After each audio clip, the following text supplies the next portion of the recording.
Day 2 was the highlight for me for oxidative wines.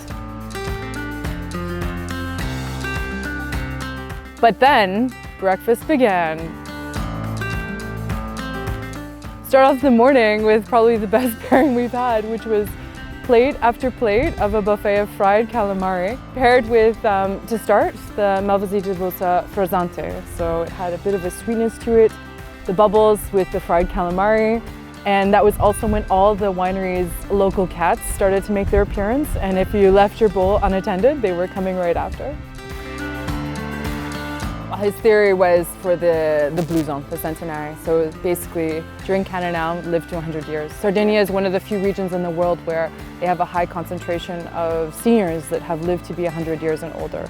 And hence, everyone who lives to 100 here seems to have one glass of.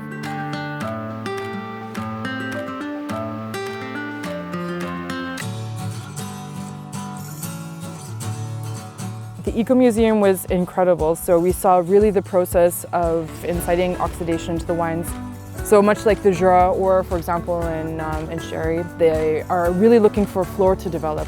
So similar concept, they will fill these barrels up to 500 liter a tonneau with the Vernaccia wine, and then they will wait for this floor to develop. And as the floor develops, the wine will continue to reduce in the barrel, not being topped up, which gets these really nutty, sherry, oxidative walnuts and soda-lon. That's typically the molecule present in these wines, but very, very special.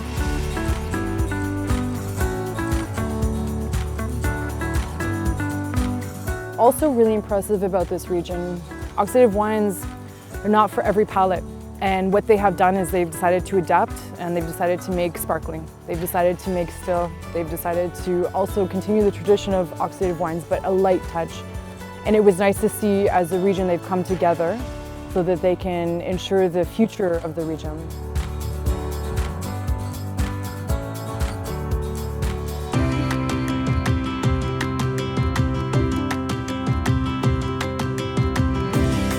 And who couldn't forget that tasting room? That was incredible. It was like walking into a bar tasting room.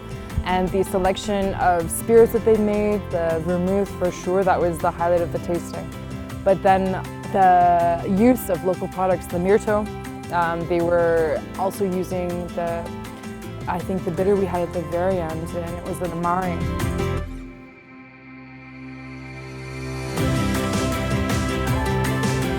The tasting was very special as well after, because we went into after we left the spirits site, to their winery site, and that's where we went through their cellar of old barrels.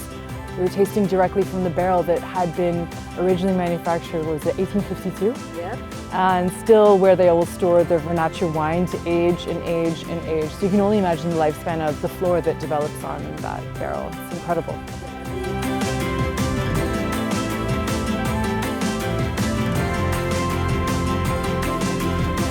Tasting the 1968 was another award winner. That was a really, really special cuvée.